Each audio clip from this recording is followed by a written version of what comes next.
dedicate my talk to Jim Ryder, who was a very good friend of mine. For those of you who don't know him, he had a wide range of interests ranging from space technology to electric universe elements and to philosophy. He was heavily involved in the Sapphire project and many more, so he will be greatly missed. He died, as you know, months ago, totally unexpected. We have seen this image already, so I will go very fast over some of them because I don't want to repeat what others have said. But here, the title of my talk, by the way, is Electricity in Man and Cosmos. Here you see on the left for you a brain cell, and on the right an artist's interpretation of the universe far away. I won't say at the edge of the universe because we don't know what that is. But what is important is the similarity. I want to talk a little bit about ageless wisdom and science. We have already seen a bit of the ageless wisdom in the figure of Robert Flood from the Rosicrucian angle. I will take a slightly different angle, but it doesn't make too much of the difference. I want to talk a little bit about Wolfgang Pauli. You will see later why. Electricity, bioelectricity, and then in the end consciousness. When I'm talking about the ageless wisdom, for me that will be a bit like this. You can see it as a tree which started somewhere in the 19th century and then goes on. Some of the names you may recognize, others you will not recognize. That's not too important. I will just make some statements which may be surprising. Those people have written a lot of things. Much is not very comprehensible, it's difficult to understand, but some things are easy to understand. And one is this: there's no gravitation in the Newtonian sense, but only magnetic attraction and repulsion. And it is by their magnetism that the planets of the solar system have their motions regulated in their respective orbits by the still more powerful mechanism of the sun, not by their weight or gravitation. This was written in the 19th century by somebody who's called, well, HPB or H.P. Blavatsky. She was no scientist. Probably at her time she was enemy number one of the scientists, because she was attacking them full head on. A second one, believing but in the law of mutual magneto-electric attraction and repulsion, we come to the conclusion that universal gravitation is a weak force, utterly incapable of accounting for even one small portion of the phenomena of motion. That's about the same time, and I have a third one of her. The Earth is a magnetic body. In fact, as some scientists have found, it is one vast magnet, as Paracelsus already affirmed years ago. It's charged with one form of electricity, let's call it positive, which evolves continuously by the spontaneous action in its interior or center of motion. She may be wrong about the sign of the charts, okay, too bad for her, but the idea was already there. We are talking about 1877. Well, this I'm not going to read out because you all know it, but it says basically the same thing. This is from the book of Dave Talbot and Wallace Thornhill, already more than a decade ago. And the last one from Bailey in this case, one of the imminent discoveries will be the integrating power of electricity, as it produces the cohesion within all forms and sustains all form life during the cycle of manifested existence. This is basically saying that electricity is the basis of all we see around us. Wolfgang Pauli. Pauli was a theoretical physicist. He was working at the time when quantum mechanics came on the front. He was not very well known, at least not as well known as Einstein and Heisenberg or Bohr, who were taking more the front lines. He got the Nobel Prize because the Pauli principle, for those of you who don't know, it states that you cannot have two fermions or two spin-half particles in the same state in an atom. He also predicted the neutrino. He was what they called at his time the whip of physics. He was a really tough, hard-boiled egg who could even say, when he had to review a paper of a co-worker, it isn't even false. I've seen that title in the book somewhere. That comes from Pauli. So, but he also had another interest, and he was looking into the work of Kepler and Flawed. Flawed we have already seen. Kepler, it's about that time, the 16th century, the 17th century, that Kepler starts to look at parts but separated from the rest. For Flawed it was impossible. Flawed was always looking at the unity. Of course you have to look at parts to say something about it, but Kepler was starting to look at parts separated from the rest, and that trend has continued in science. Nowadays we have experts who know almost all about nothing, but nothing about the whole. And Flawed was always stating that. Pauli has written a book on that, and he said, well, be careful, we have to use both. We have to use the unity and we have to look in the detail. Pauli, so that was the polarization between science and mysticism or occultism. Well, we all know the so-called scientific revolution started about that time, and we are now in really deterministic science.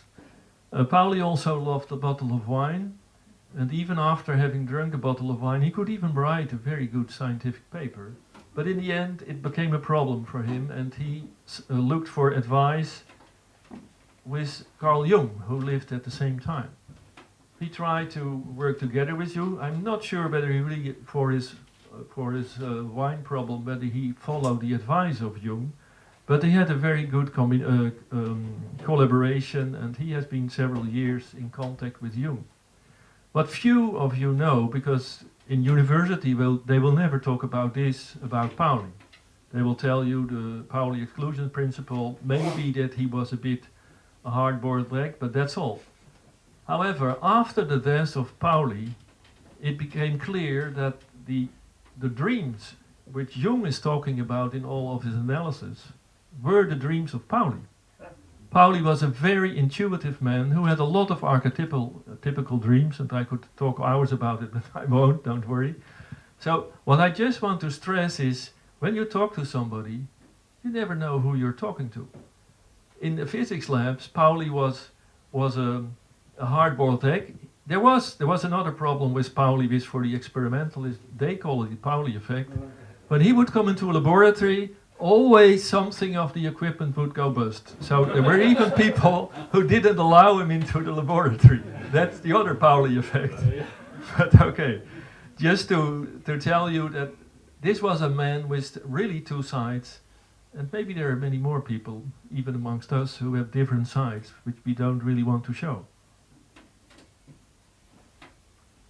Science. What is science? It's mankind's meditation on the nature of the universe. It is knowledge, the study of the natural world, based on facts and learning through experiments and observation. I've had many discussions with Jim Ryder on these kind of topics, and some of these things will be inspired by his thoughts. We can divide science globally or generally in natural sciences, social sciences, and formal sciences. This is one of the favorite quotes of Jim's. Science is a human pursuit, at once deeply personal, often flawed, and frequently groundbreaking. I think if many scientists would take this approach, we would be much better off. This is a quote from William James, already old, but it's still true.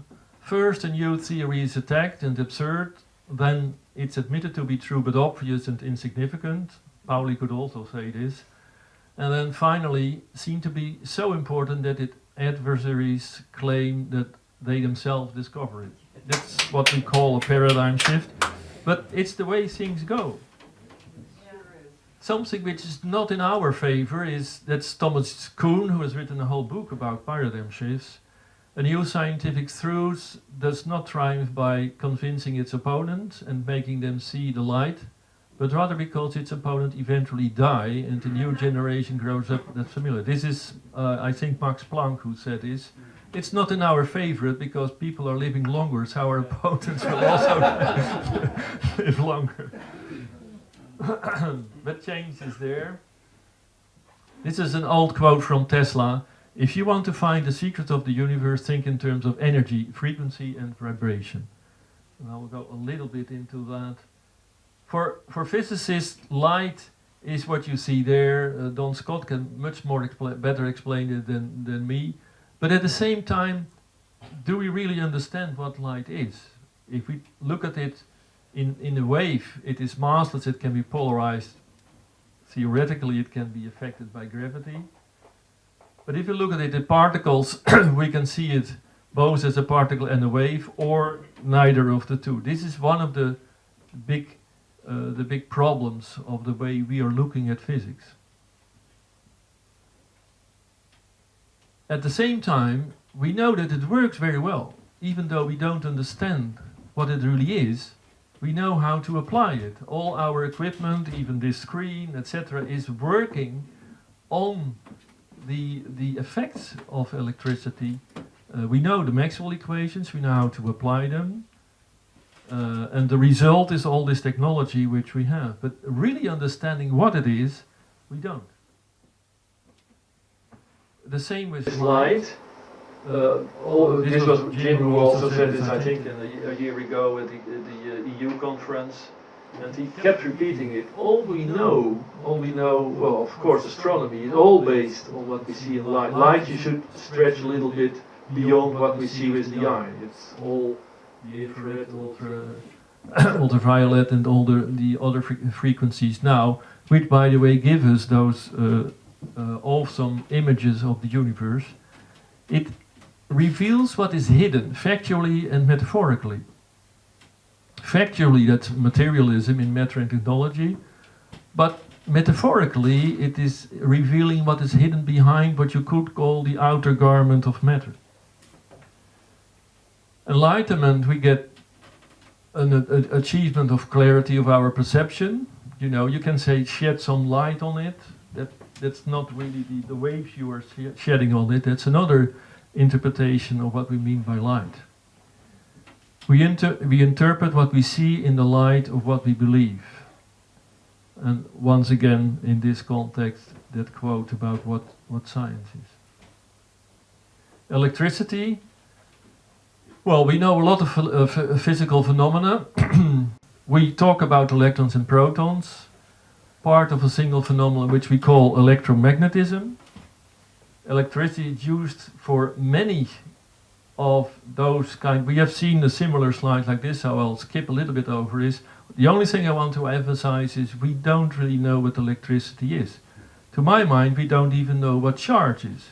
We know what polarization is. We know there are positive and negative. But what charge really is, if anybody can tell me, I will be happy. So, but we know, once again, we know very well to work with it.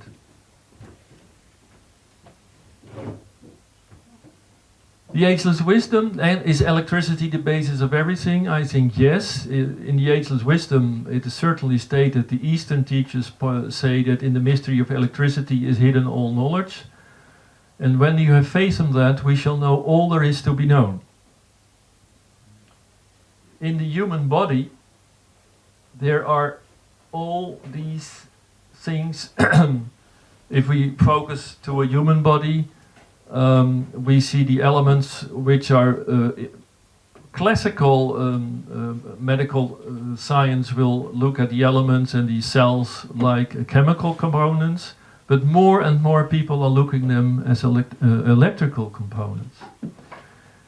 Muscles are like batteries and healing is voltage, that we have seen already at I think one of the Electric Universe conferences 1 or 2 years ago. What choreographs billions of cells to create so many intricate anatomical patterns? Historically we were talking about the genes, but we now know that that's not going to work. So again, electricity comes around the edge. And below here you see a whole list of established universities which are starting to take this approach. At the right you see two companies, Quora Vita and Global Energy Medicine. In the next slide or the one thereafter I'll talk a little bit about that. It's a bit what we see in the Electric Universe approach. People are studying it and the right people are simply doing it. They are applying what is getting out of this approach. This is the one which I like. You probably may have seen it, but I just want to emphasize it. When you see a human body, actually in 35 weeks, you are supposed to see another one, because he has been completely replaced. All the cells, you know, you can see the other cells are being replaced earlier, but still we see each time the same person. Well, it gets a little bit older, you get a bit more gray hair and things like that, but basically you are the same. So, and what is doing that? What is responsible for that? Well, again, here we have an electrical approach to the body. And there are two devices coming on the market. One is a stone ball which you can put into your iPhone or your smartphone and then program it a little bit. It's based on what they call pulsed electromagnetic field technology. I've tried to get my head around what's really going on, and then people say, yes, well, it's a combination, and I believe them. This is more a practical approach. It's based on what the Eastern people know already for centuries about the energetic lines in the body, so the acupuncture lines and things like that. And it is based on the modern technology which you see here, and then the pulsed electromagnetic field technology. So I do have one, so if you want, we can experiment with it. I must confess, I'm not very sensitive, so if I use it on I know it works, but I cannot feel the radiation. I'm not that sensitive. My brother, he is a medical doctor, and he is integrating he was supposed to be here, he couldn't come, so sorry for that. He can feel it, because he can even feel with his hands. So it depends on your sensitivity. But okay, we can play with that if you want. There's another one which I just want to mention, which is a bit older. It's from an Australian company which is called Global Energy Medicine. And they call it the E-cell, which is based on the same technology, the same things like that. And this is a project.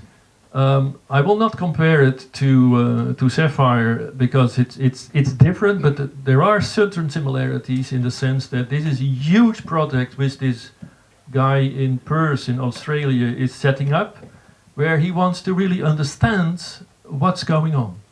What's going on between the electric field of a human body and the devices we are using.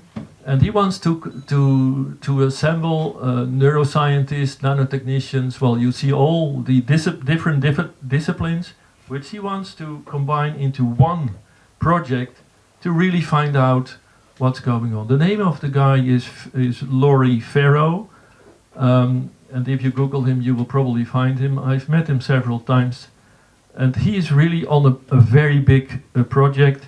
It hasn't materialized yet, at least I didn't get the mail that it started, but it is imminent that he will get this project off the ground, which will certainly enhance our understanding of the electrical human body. A couple of notes about consciousness. In the ageless wisdom, consciousness is the capacity innate in each. It's one way of describing consciousness because you can do it in different ways. The capacity innate in each individualized state of being for relationships with other states of being objective to itself. Consciousness is primal. That's basically the major part. For science, we have already seen it's an epiphenomenon of the brain, and form is primal. Many scientists you talk to will say that it is an epiphenomenon. It's basically based on that hierarchy. Well, I'm a physicist, so for me the basis would be physics, and for many of the scientists. And then you have chemistry, which is already a bit softer. Biology is a rather soft science. Psychology is totally soft. And then you have mind. I'm talking as a physicist here. So. But consciousness would be somewhere over there. However, what we see nowadays, there is a shift, not in the mainstream, but in many research laboratories. We are looking at it like that. Consciousness is now at the bottom. And all the other sciences are emerging from that. This is from the book of Dean Radin, which is called Real Magic, which I can really recommend to you, which is talking about this. So, yes, science today, it is starting to say everything is consciousness.